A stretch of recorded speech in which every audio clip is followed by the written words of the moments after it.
Meu nome é Maria Schaffer. Tenho 34 anos e sou enfermeira de cuidados paliativos em Pittsburgh. No dia 16 de janeiro de 2025, exatamente às 21h51, minha avó, Eleanor, morreu depois de uma cirurgia de emergência, enquanto eu estava sozinha na sala de espera. Eu tinha ligado para meus pais 3 vezes. Nenhum deles apareceu. 18 minutos depois da minha primeira ligação, meu pai, John, me mandou uma mensagem: "Você já está aí. A gente vai se ela realmente morrer." E ela morreu. Uma semana depois, no funeral, o pastor abriu um bilhete lacrado que minha avó tinha deixado. A primeira linha dizia: "Se o John estiver aqui, não deixem que ele fale por mim." O que meus pais não sabiam era que minha avó vinha se preparando para aquele momento há muito tempo. E eles definitivamente não sabiam que eu sou enfermeira de cuidados paliativos e registro tudo. Cada horário, cada ligação não atendida, cada visita, cada mentira. Se você já foi abandonado pela família enquanto alguém que você ama estava morrendo, segue aqui e comenta de qual cidade você está assistindo. Porque o que eu vou te contar não é só a minha história, é um aviso. Deixa eu te levar de volta ao começo. A ligação chegou às 16h32, numa quinta-feira. Eu estava terminando meu plantão no Three Rivers Hospice, sentada na sala de descanso com um café que eu ainda nem tinha tomado. Meu telefone tocou. Era o UPMC Presbyterian. Eu já trabalho há 11 anos como enfermeira de cuidados paliativos. Você aprende a entender o tom da voz de alguém antes mesmo da pessoa terminar a frase. A enfermeira responsável me transferiu para a doutora Laura Fitzpatrick. Ela foi direta. "Senhora Schaffer, sua avó, Eleanor, chegou aqui de ambulância há 20 minutos. Perfuração intestinal, sepse avançando. Precisamos levá-la para a cirurgia dentro de 1 hora. Preciso que você entenda que o risco é alto. Pela idade dela, pela infecção, pelo esforço no coração, ela pode não sobreviver." Eu peguei o guardanapo debaixo do meu café e comecei a escrever: "Perfuração intestinal, sepse, alto risco." Eu não precisava escrever. Eu sei o que essas palavras significam. Mas escrever me ajuda a manter o controle. "Estou indo", eu disse. 15 minutos. "Tem mais algum familiar que devemos avisar?" "Eu vou ligar para eles." Desliguei e imediatamente liguei para o meu pai. 4 toques. Caixa postal. Liguei para minha mãe. 6 toques. Caixa postal. Fiquei olhando para o celular, tentando entender como nenhum dos dois atendeu durante uma emergência familiar. Então abri o grupo da família, aquele que minha mãe criou no ano passado porque famílias precisam se manter conectadas, e escrevi: "Vovó em cirurgia de emergência, UPMC Presbyterian. Estado crítico. Preciso de vocês aqui agora." Mensagem enviada às 16h51. Apareceu entregue na hora. E, segundos depois, lida por John e lida por Diane. Esperei. Peguei meu casaco, minha bolsa, derrubei o café que nem tinha tocado, e esperei. Nada. Entrei no carro e fui dirigindo. O UPMC Presbyterian fica a 14 minutos do hospício. Fui com o celular no banco do passageiro, tela virada para cima, esperando acender. Qualquer coisa. Às 17h02, o celular vibrou finalmente. Mas não era uma ligação. Era uma mensagem do meu pai. "Você já está aí. A gente vai se ela realmente morrer." Eu li 2 vezes, depois li de novo. Um carro buzinou atrás de mim. O sinal tinha aberto. Eu continuei dirigindo. Estacionei no prédio do hospital. Nível 3, vaga C29. Tirei uma foto da placa para não esquecer onde deixei o carro. Entrei no hospital, peguei o elevador até a UTI e fiz o check-in. A enfermeira, Beta, me entregou o crachá de visitante a 1293. "Mais alguém da família vai vir?" Disseram que sim. Eu menti. Nem sei por que menti. Talvez porque admitir que meu próprio pai só viria se a mãe dele morresse fosse humilhante demais. A Beta me levou até a sala de espera da UTI.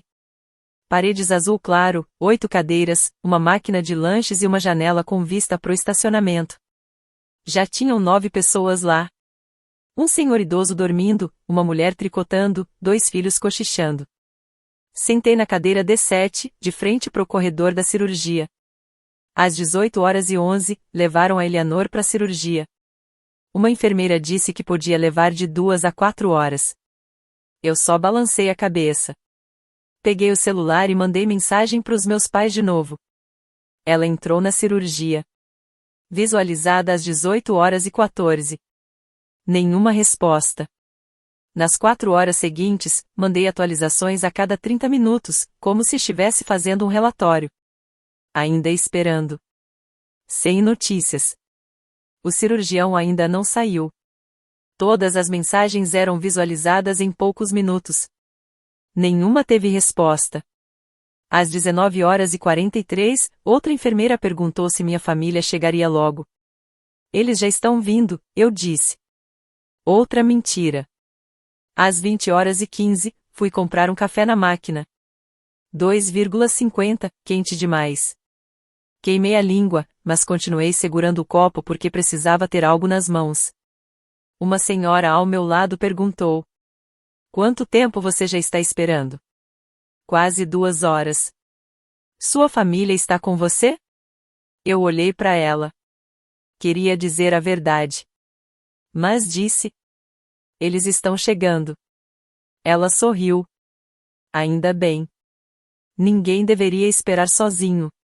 Eu voltei para minha cadeira antes de começar a chorar. Às 21h, o turno mudou. Um enfermeiro chamado Gregory olhou o registro de visitantes e depois para mim.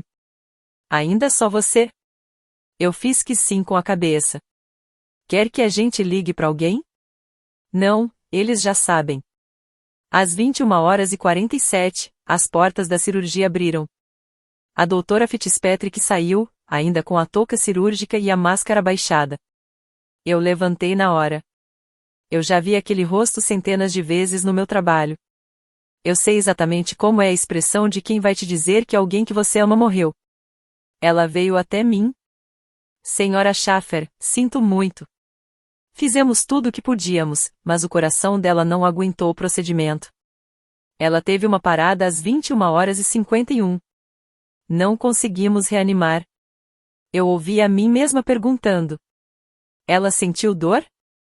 Ela estava anestesiada o tempo todo. Não sofreu. Eu a senti. Agradeci. Nem sei por que agradeci. Eles me deixaram ver a Eleanor em uma salinha ao lado da UTI. Ela parecia menor do que eu lembrava. As mãos ainda estavam quentes. Fiquei lá por 10 minutos. Sentei ao lado dela e sussurrei. Eu vou te proteger. Não importa o que eles digam. Vou garantir que as pessoas saibam quem você realmente era. Depois saí, sentei num banco perto dos elevadores. E liguei pro meu pai. Ele atendeu no 3º toque. Alô? Pai, a avó não resistiu. Ela morreu na cirurgia.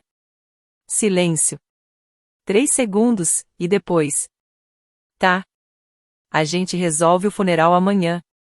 Eu esperei ele falar mais alguma coisa. Qualquer coisa. Mas ele não falou. É só isso, eu disse, com a voz falhando. É só isso que você vai dizer? O que você quer que eu diga, Maria? Ela morreu. Eu quero que você diga que sente muito por não ter vindo. Quero que você pergunte se eu tô bem. Você tá bem, ele respondeu.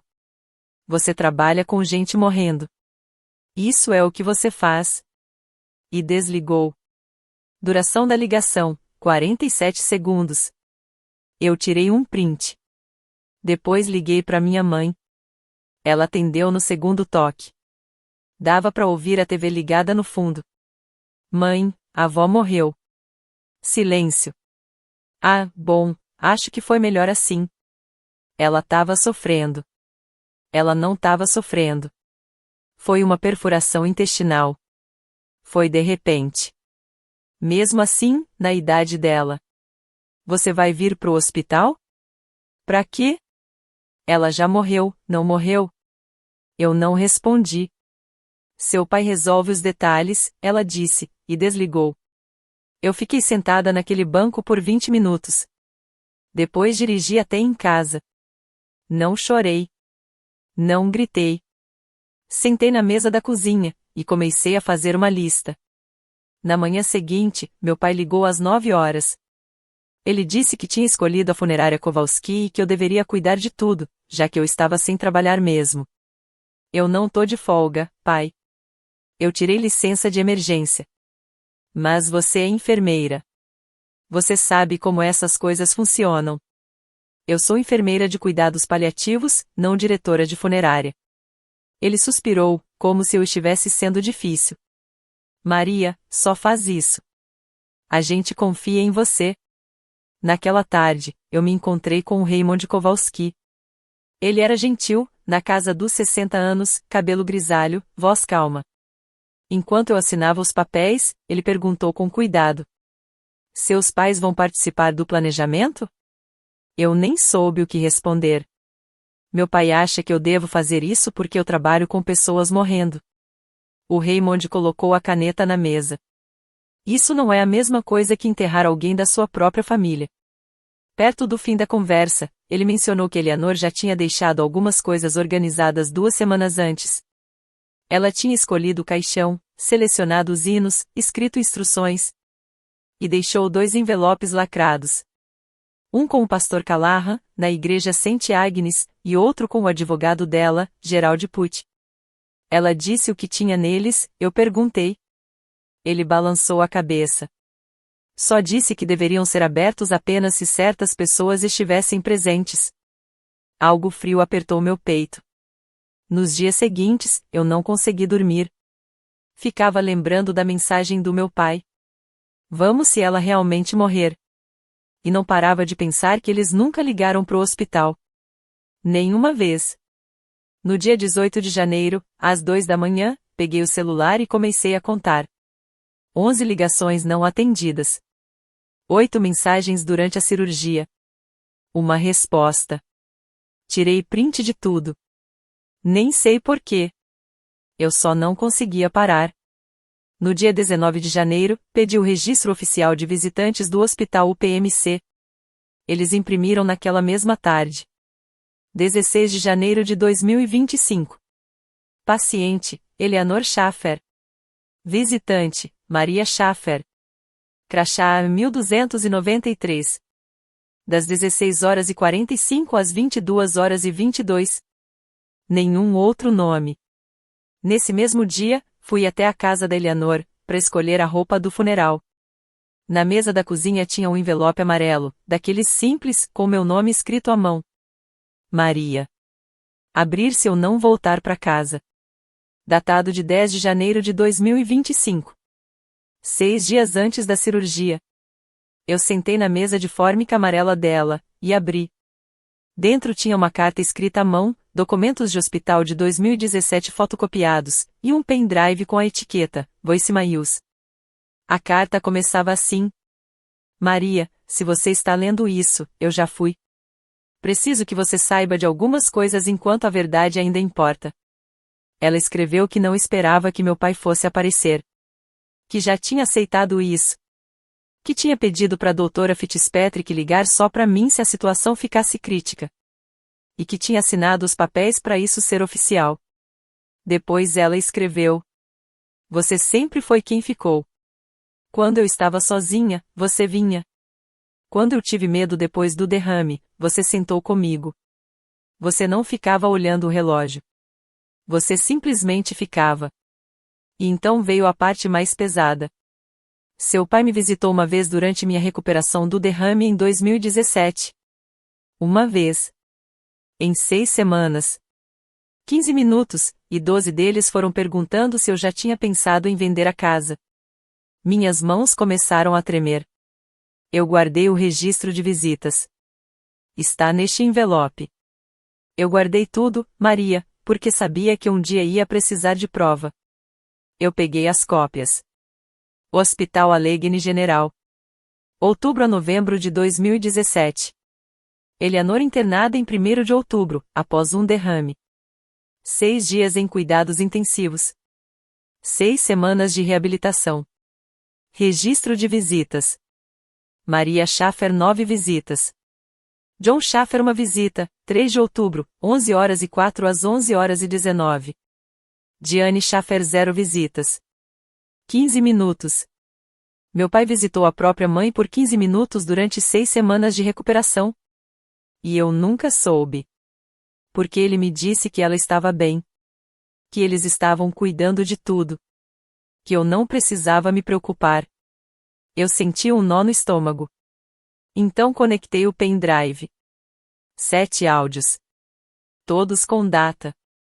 5 de outubro de 2017, 15 horas e 42. A voz do meu pai, tranquila. Oi, mãe, sou eu. Sei que você tá na reabilitação, mas eu tava pensando, você já considerou vender a casa? Dá muito trabalho cuidar, ainda mais agora. Pensa nisso, tá? 38 segundos. Nenhum como você está. Só a casa. 2 dias depois do derrame. 1º de novembro de 2017, 18 horas e 15. Mãe, falei com um corretor. Ele acha que a casa pode valer 425 mil, talvez mais.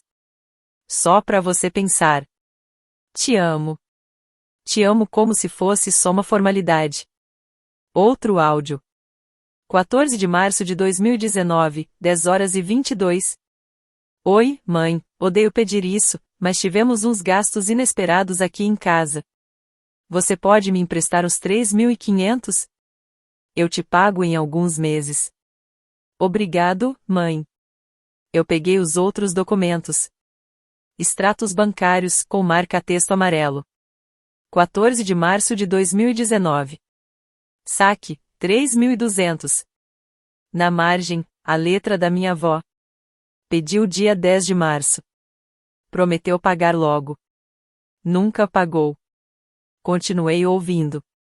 Mais 4 áudios. Todos iguais. Pedindo dinheiro. Falando de contas. Falando da casa. Em 2022, ele pediu 1.800 para consertar o carro. O extrato mostrava que ela deu. Outra anotação. Segunda vez. Ainda não pagou o de 2019. Total, 5.000. Nunca devolveu. Eu fiquei parada, olhando para a tela do laptop. Sem acreditar. E então eu fiz algo que nunca tinha feito antes. Eu gritei. De verdade. Bati o punho na mesa, levantei, e comecei a gritar com a casa vazia. Você só ligava para ela para pedir dinheiro, enquanto ela estava na reabilitação, enquanto ela estava aprendendo a andar de novo. Depois eu sentei de novo, abri uma planilha, e comecei a montar um caso. Registro de provas John Schaffer. 7 áudios pedindo dinheiro ou falando em vender a casa, 2017 a 2024. Uma visita ao hospital de 15 minutos durante 6 semanas de recuperação do derrame, 2017. 5.000 dólares emprestados e nunca devolvidos, 2019-2022. 11 ligações não atendidas durante a emergência da avó, 16 de janeiro de 2025. 8 mensagens ignoradas durante a cirurgia. Uma resposta, vamos se ela realmente morrer. 0 visitas ao hospital. Data, 16 de janeiro de 2025. Eu salvei o arquivo. E então tomei uma decisão. Eu não ia deixar minha avó morrer em vão. Eu ia usar tudo que aprendi como enfermeira de cuidados paliativos, documentação, horários, registros, tudo. Para garantir que todo mundo soubesse exatamente quem meu pai era. O funeral foi no dia 23 de janeiro, na Igreja Católica Saint Agnes. Eu cheguei cedo. Quando a cerimônia começou, 64 pessoas já tinham assinado o livro de presença. Meus pais chegaram às 10 horas e 28. Minha mãe de azul marinho, com pérolas. Meu pai de terno preto, com a mão no braço dela, rosto calmo, como se nada tivesse acontecido. Eles sentaram na primeira fileira. Eu sentei 3 filas atrás. O pastor Callahan fez a homenagem. Durou 8 minutos. Ele falou da fé da Eleanor, do jardim dela, do quanto ela era dedicada à família. Meu pai fingiu chorar, enxugando os olhos com um lenço. Quando terminou, o pastor fez uma pausa. Tem mais uma coisa. Ele pegou um envelope no púlpito, lacrado com cera vermelha. A letra da minha avó na frente. Eleanor me deixou isso 6 dias antes da cirurgia. Ela pediu que eu abrisse apenas se certas pessoas estivessem presentes. Ele olhou direto pro meu pai. O envelope diz: se o John estiver aqui, não leia isso em voz alta. Entregue para Maria em particular. A igreja inteira ficou em silêncio. O rosto do meu pai ficou pálido. Minha mãe sussurrou: o que é isso? O pastor desceu e me entregou o envelope. Ela queria que você lesse isso sozinha. Meu pai se levantou. Essa é a letra da minha mãe. Eu tenho direito. O desejo dela foi muito claro. John, o pastor disse, calmo. E voltou para frente, continuando a cerimônia. Eu levantei, fui até o banheiro, me tranquei em uma cabine. E abri o envelope. Era uma carta de 2 páginas. Papel claro. Caneta azul. Maria, se você está lendo isso, eu já fui. E o John apareceu no meu funeral. Eu sabia que ele não viria ao hospital. Ele nunca vem. Não quando custa alguma coisa para ele. Em 2017, quando tive o derrame, ele veio uma vez. 15 minutos. 12 deles perguntando sobre vender a casa. Eu guardei o registro. Guardei os extratos bancários de quando ele pegou 3.200 em 2019 e 1.800 em 2022. Guardei o histórico de chamadas mostrando que ele liga uma vez por mês, sempre domingo, sempre 6 minutos. Eu pedi à doutora Fitzpatrick para ligar só para você se eu ficasse em estado crítico. Assinei os papéis. É legal. Eu não vou morrer esperando ele se importar. Você ficou, Maria. Você sempre ficou. Você é a filha que eu precisava. Ele é o filho que eu criei, mas não o filho que eu merecia. A casa é sua. O testamento já foi registrado. O pastor Callahan tem uma cópia. Gerald Putt tem outra. O John vai ficar com raiva. Vai dizer que eu estava senil, ou que você me manipulou. Deixa ele falar. Você tem os registros, os extratos, os áudios. A verdade é simples, ele queria o que eu tinha, não quem eu era. Não deixe ele tirar isso de você. Vovó Eleanor. Eu dobrei a carta, saí, e fui pro carro. Fiquei sentada lá, com o envelope no colo. E pela primeira vez desde 16 de janeiro, eu chorei. Mas não era tristeza. Era raiva. E outra coisa também. Clareza. Mas ainda tinha mais uma coisa que a Eleanor tinha deixado. Algo que eu ainda não tinha encontrado. E que ia mudar tudo. Se você é alguém que cuida de pais ou avós idosos, presta atenção nisso, porque o que vem agora faria qualquer pessoa revisar todos os documentos da família. Naquela noite, teve uma reunião na casa da Eleanor. Tradição. Depois do funeral, 22 pessoas apareceram. Meus pais chegaram atrasados. Às 15h30, eu estava na sala, segurando a carta. Eu tenho algo que a avó queria que todos soubessem. Meu pai se levantou. Maria, não é a hora para isso. Senta, John. O pastor Callahan estava perto da lareira. A voz dele era calma, mas firme. A Eleanor pediu testemunhas. Fique. Meu pai sentou. Eu li a carta em voz alta. Cada palavra. Sem mudar nada. Só li. Em 2017, ele veio uma vez. 15 minutos. 12 deles perguntando sobre vender a casa. Guardei os extratos de quando ele pegou 3.200 em 2019 e 1.800 em 2022. Ele é o filho que eu criei, mas não o filho que eu merecia. Quando terminei, dobrei a carta, e olhei pro meu pai. O rosto dele estava vermelho. Minha mãe olhando pro chão. Minha tia Caroline levantou, e saiu sem dizer nada. Ela era minha mãe, meu pai disse, com a voz tremendo. Então onde você estava quando ela estava morrendo? Eu perguntei. Silêncio. Você me mandou mensagem, vamos se ela realmente morrer. Lembra disso? A gente estava ocupado. Você já estava lá. Porque ela pediu pro hospital não ligar pra você, porque você ensinou ela a não esperar nada de você. Eu peguei o celular. A casa ficou pra mim. O testamento já está registrado. Se quiser contestar, pode tentar. Eu tenho 6 anos de provas para mostrar para um juiz. Meu pai pegou o casaco e saiu. Minha mãe foi atrás, sem nem olhar para mim. Eu fiquei na sala da Eleanor, cercada de pessoas que eu mal conhecia. E senti algo que não senti há uma semana. Alívio. Mas não durou muito. 3 dias depois, recebi uma ligação do Gerald Puig, o advogado da Eleanor. Maria, tem algo que você precisa ver. A Eleanor deixou um segundo envelope comigo. Ela pediu para eu te entregar 2 semanas depois do funeral. Eu encontrei com ele no escritório na manhã seguinte. Ele me entregou um envelope menor, lacrado com fita transparente, com meu nome escrito, Maria. E uma instrução. Abrir em 30 de janeiro de 2025. Dentro tinha um bilhete escrito à mão, e um pendrive. O bilhete dizia: Maria, se você está lendo isso, o funeral já acabou e você já leu minha primeira carta. Ótimo! Agora eu preciso que você veja o que eu gravei. Essa é a parte que o John nunca vai conseguir explicar. Assista sozinha, depois decida o que fazer. Eu confio em você. Vovó. Eu fui para casa, coloquei o pendrive no meu laptop, e cliquei no único arquivo.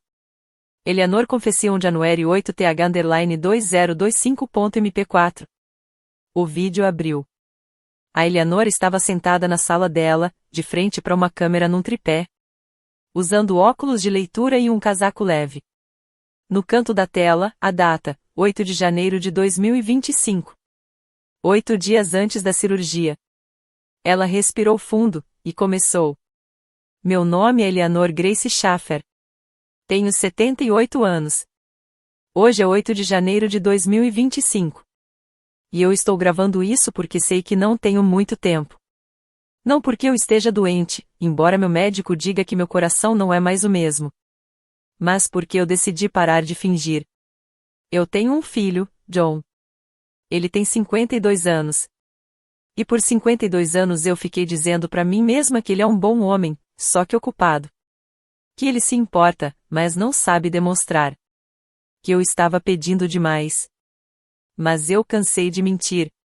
Em 2017, eu tive um derrame. Passei 6 semanas na reabilitação aprendendo a andar de novo. O John me visitou uma vez. 15 minutos.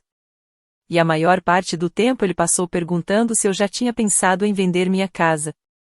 Ele não perguntou como eu estava. Não perguntou se eu estava com medo. Ele perguntou sobre imóvel. Desde então, ele me liga uma vez por mês. Sempre domingo. Sempre 6 minutos. Eu marquei o tempo, porque queria saber se eu estava imaginando. Eu não estava. Ele pegou $5.000 emprestados comigo nos últimos 6 anos. Prometeu devolver. Nunca devolveu. Eu não cobrei, porque não queria brigar. Porque eu queria acreditar que ele ainda me amava. Mas ele não ama. E agora eu sei disso. Então eu estou deixando minha casa para minha neta, Maria. Não é só porque o John não merece embora não mereça. É porque a Maria foi a única que ficou.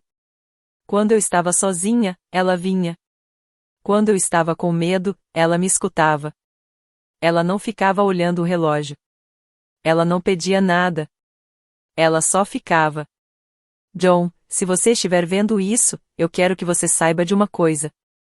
Você não é uma pessoa ruim. Mas você não é o filho que eu precisava. E eu não vou passar o resto da minha vida fingindo que você é. Maria, eu te amo. Obrigada por ser a filha que eu precisei quando mais precisei.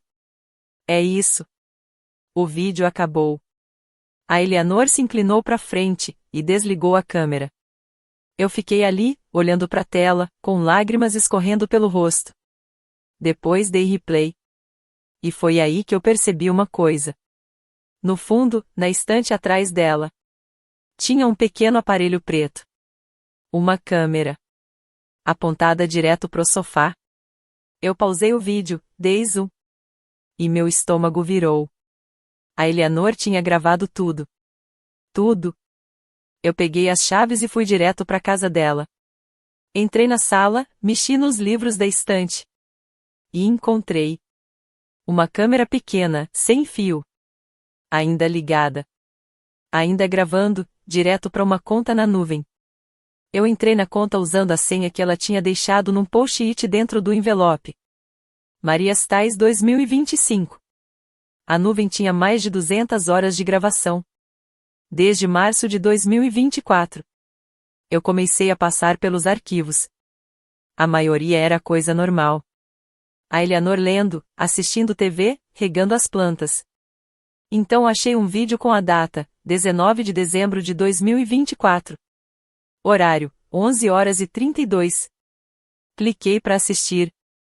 Era a sala da Eleanor. Ela não estava lá. Mas tinha outras pessoas. Meu pai, e minha mãe. Eles estavam no meio da sala, conversando. Eu aumentei o volume. Transcrição da gravação 19 de dezembro de 2024. John, ela não vai durar muito mais. O Dr. Patel disse que o coração dela está piorando. Então o que a gente faz? A gente espera. Quando ela morrer, a casa é nossa. Já falei com um corretor. A gente pode anunciar por 450 mil, talvez 500 mil se arrumar bem. Mas e a Maria? Ela não visita sempre? A Maria é muito sentimental. Vai ficar triste um tempo, mas depois passa. Além disso, nós somos os herdeiros diretos. A casa vai pra gente. Você tem certeza? E se sua mãe deixou um testamento? Risada do meu pai. Ela tem 78 anos e é esquecida. Não atualiza nada desde que o pai morreu. Confie em mim, tá tudo certo. Eu não sei, John, isso parece errado. Não é errado. É prático. Ela é velha. Vai morrer. E quando isso acontecer, a gente vende a casa e finalmente faz aquela viagem para a Europa. E se ela precisar de cirurgia ou algo assim? E se a Maria ligar pra gente? Então a gente deixa a Maria resolver. Ela é enfermeira. Literalmente o trabalho dela. Eu só não quero que as pessoas achem que a gente é ruim. Ninguém vai achar nada. A gente aparece no funeral, chora, fala coisas bonitas, é só isso que as pessoas lembram. O vídeo continuou por mais 3 minutos. Eles falando de reforma, de deixar a casa bonita para vender, de custos. Depois foram embora. Eu fiquei parada. Sem reação. Minha mãe sabia. Ela sabia que meu pai estava esperando a Eleanor morrer. Sabia que eles já estavam planejando vender a casa. Antes mesmo do corpo esfriar. E mesmo assim, concordou. Eu peguei o celular e liguei pro Gerald Pucci. Eu preciso te ver. Agora. No dia seguinte, fui até o escritório dele, no centro de Pittsburgh. Fica no 3º andar. Quando entrei, só entreguei o pendrive. Sem dizer nada. Ele assistiu tudo. A confissão da Eleanor. E a gravação escondida dos meus pais.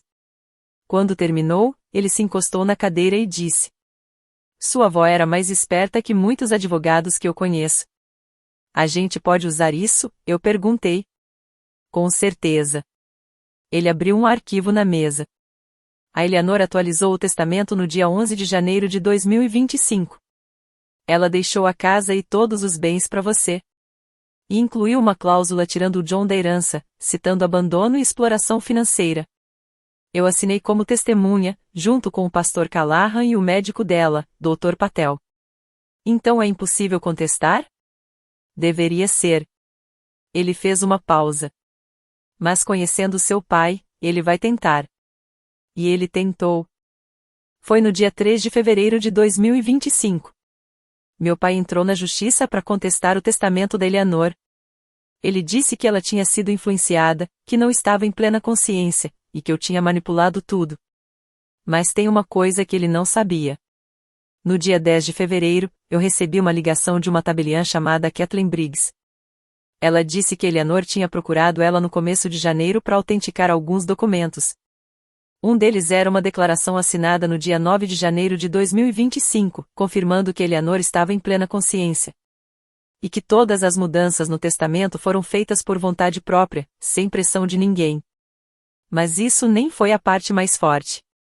A parte mais pesada veio depois. Seu pai veio me ver no dia 28 de janeiro, ela disse.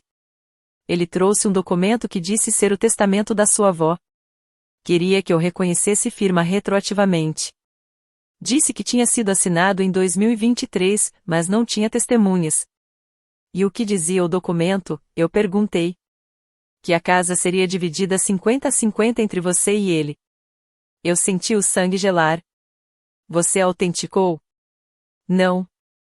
A assinatura não batia com a que eu tinha reconhecido 2 semanas antes. Eu disse que não podia ajudar. Ele ficou irritado e foi embora. Eu agradeci, desliguei, e liguei pro Geraldi na mesma hora. Meu pai tentou falsificar um testamento. Ele ficou em silêncio por um momento. Você tem prova? A tabeliã vai testemunhar. Então a gente pegou ele. A audiência foi no dia 3 de abril de 2025. Eu nem precisei depor. Mas sentei lá, e assisti tudo. O Geraldi apresentou o testamento atualizado da Eleanor, autenticado e com 3 testemunhas, ele, o pastor Callahan e o Dr. Patel. A declaração assinada em 9 de janeiro confirmando que ela estava lúcida. Os registros de visita de 2017 mostrando a visita de 15 minutos do meu pai. Os extratos bancários mostrando $5.000 que nunca foram devolvidos. As transcrições dos áudios. Um depoimento da doutora Fitzpatrick dizendo que Eleanor estava totalmente consciente ao decidir sobre seu tratamento. O vídeo da confissão da Eleanor. A gravação escondida de 19 de dezembro, com meus pais planejando vender a casa. O depoimento da Kathleen Briggs sobre a tentativa de falsificação. O advogado do meu pai não tinha nada. Tentou dizer que a Eleanor estava confusa. Que eu tinha me aproveitado do medo dela. Mas não colou. As provas eram fortes demais. No dia 10 de abril, o juiz encerrou o caso. Ele disse: a senhora Schaffer passou 2 anos construindo um registro sólido das suas vontades. Não há nenhuma evidência de incapacidade ou influência indevida. Este caso não tem mérito. Meu pai saiu da sala furioso. E eu nunca mais ouvi falar dele. Mas minha mãe me ligou 2 meses depois. 15 de junho de 2025. Eu quase não atendi. Eu vou me separar do seu pai, ela disse. A voz tremendo. Eu não falei nada.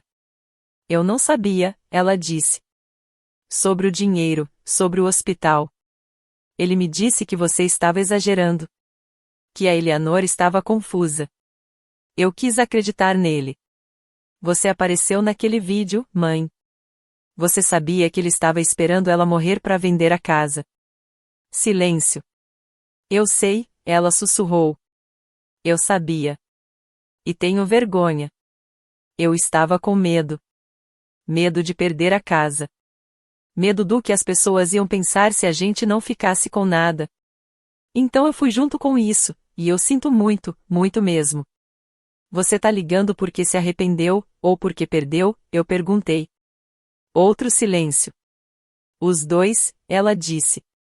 Eu não consigo mais viver com ele. Não depois de ver o que ele fez, e o que eu deixei ele fazer. Que bom, eu respondi. Posso te visitar algum dia? Ela perguntou. Eu sei que não mereço. Eu vou pensar, eu disse.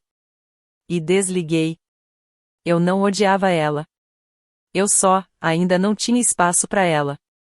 Até o fim do verão, todo mundo da igreja já sabia da história. Meus pais pararam de frequentar a Saint Agnes. Ouvi dizer que foram para outra igreja, do outro lado da cidade, onde ninguém conhecia o que aconteceu. A casa agora era minha. Legalmente. Moralmente. Totalmente. Mas eu ainda não tinha terminado. Porque a Eleanor tinha me deixado mais um presente. E esse não era sobre justiça. Era sobre cura. 14 de fevereiro de 2026. Dia dos Namorados. Eu me mudei oficialmente para a casa da Eleanor. Estava fazendo uns 11 graus, quente demais para fevereiro em Pittsburgh.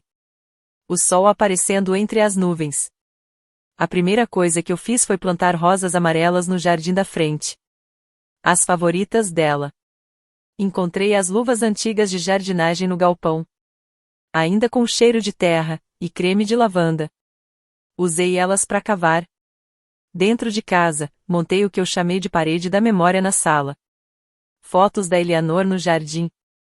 Na minha formatura. Rindo de alguma piada que eu nem lembro mais. E no centro, numa moldura simples, prateada, eu coloquei a diretiva médica dela. Aqui dizia: em caso de doença grave, cirurgia ou cuidados de fim de vida, apenas Maria Schaffer deve ser contatada e autorizada a estar presente. John Schaffer está explicitamente excluído de qualquer notificação. Abaixo disso, coloquei uma pequena placa que eu mandei fazer. Dignidade no fim da vida se conquista, não se herda. Eleanor Schaffer 1943 a 2025. As pessoas perguntavam por que eu colocaria algo tão doloroso na parede. Eu respondia com a verdade. A verdade não deve ser escondida. A Eleanor passou tempo demais protegendo as pessoas dela. Eu não ia cometer o mesmo erro. Mas essa parede não foi a única coisa que eu fiz. Em julho de 2025, usei o dinheiro da herança para criar o Fundo Eleanor Schaffer pela Dignidade. Uma organização sem fins lucrativos para ajudar idosos que foram abandonados pelas famílias. O fundo oferece 3 coisas: assistência jurídica para atualizar testamentos, diretivas médicas e autorizações de saúde. Serviços de documentação: ajudar idosos a gravar depoimentos, organizar documentos financeiros e juntar provas se suspeitarem de abuso. Suporte emergencial: ajuda rápida para quem fica sozinho em momentos críticos. Porque ninguém deveria passar pelo que ela passou. Pagando cuidados paliativos, despesas de funeral, ou até moradia para idosos que foram abandonados financeiramente pela família. Nos primeiros 6 meses, a gente ajudou 43 pessoas. Uma delas foi a Dorothy, 81 anos. O filho dela esvaziou a conta bancária, e depois simplesmente parou de visitar. A gente ajudou ela a conseguir um advogado, recuperar o dinheiro, e atualizar o testamento. Ela gravou um depoimento em vídeo, igual a Eleanor. E disse: eu não vou deixar ele me apagar. Outro caso foi o Harold, 76 anos. A filha dele só ligava quando precisava de dinheiro.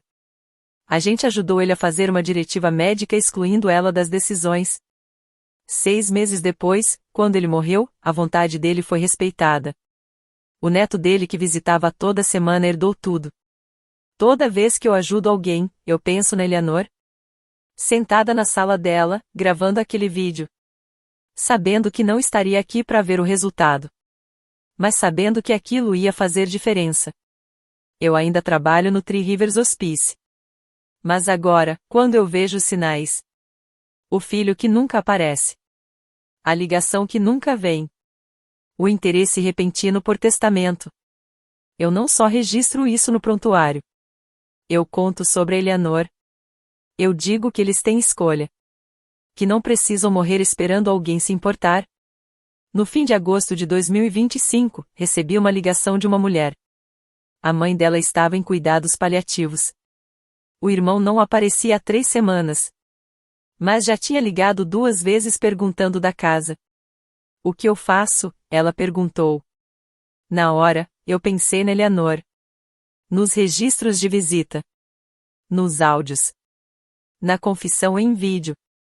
Documenta tudo, eu disse. Não para punir ele, mas para proteger as escolhas da sua mãe. Pergunta o que ela quer. E respeita. Mesmo que isso signifique que ele não esteja lá no final. Principalmente nesse momento. A ligação durou 11 minutos. Quando terminou, eu olhei para o quadro na minha mesa. O registro de visitantes de 16 de janeiro de 2025. Com um único nome. O meu. Eu deixo aquilo ali. Não como uma ferida. Mas como uma direção. No dia 28 de fevereiro de 2026, eu estou sentada na mesa amarela de fórmica da Eleanor, tomando café na caneca favorita dela. Aquela com a alça quebrada, e as flores já meio apagadas. Lá fora, as rosas amarelas estão florescendo. Eu penso naquela noite na sala de espera da UTI. Eu ali, sozinha. Mentindo pras enfermeiras. Protegendo pessoas que não mereciam. Segurando um copo de café vazio, só pra ter algo nas mãos. Penso na mensagem do meu pai. Vamos se ela realmente morrer. Penso em como ele apareceu no funeral. Onde todo mundo podia ver. Onde dava pra fingir tristeza. Mas não apareceu quando importava. Quando ela ainda estava viva. E penso na Eleanor. Sentada nessa mesma cozinha. 2 semanas antes da cirurgia. Escrevendo cartas. Gravando vídeos. Lacrando envelopes com cera vermelha. Ela sabia que o filho não ia aparecer. Ela sabia que eu ia precisar de provas. Ela sabia que o mundo ia me dizer para perdoar. Para deixar pra lá. Para ser a pessoa melhor. Então, ela garantiu que eu não precisasse ser. Na semana passada, eu coloquei uma pequena caixa de som na sala, conectada ao vídeo da Eleanor. Eu deixei tocando baixinho, em loop, sempre que alguém vem visitar. A voz dela diz: Maria, eu te amo. Obrigada por ser minha filha quando eu mais precisei. Não é algo triste. É um lembrete. Um lembrete de que estar presente não é um favor. É o mais importante. Um lembrete de que dignidade no fim da vida não é algo que você herda. É algo que você conquista. E um lembrete de que, se alguém está esperando você morrer para pegar o que é seu, você tem o direito de se defender. A Eleanor fez isso. E ela venceu. O registro de visitantes ainda fica na minha mesa, no trabalho. Todo dia eu olho para ele. 16 de janeiro de 2025. Visitante, Maria Schaffer. Das 16 horas e 45 às 22 horas e 22. Só um nome. Mas era o nome certo. Porque, no fim da vida, a única coisa que importa é quem ficou. E eu fiquei. Se essa história mexeu com você, eu preciso te pedir uma coisa. Compartilhe esse vídeo com alguém que cuida de um pai, uma mãe ou um avô já idosos. Compartilha com alguém que foi abandonado pela família. Compartilha com alguém que precisa ouvir que não está sozinho. E se você acha que sua família pode estar só esperando você morrer para ficar com o que é seu? Faz o que a minha avó fez. Documenta tudo. Grava um vídeo. Atualiza seu testamento. Se protege. Porque quem te ama de verdade vai estar presente. E quem não ama também pode aparecer. Mas só quando tiver algo para ganhar. Não deixa ninguém te apagar. Estar presente não é opcional. É uma obrigação moral.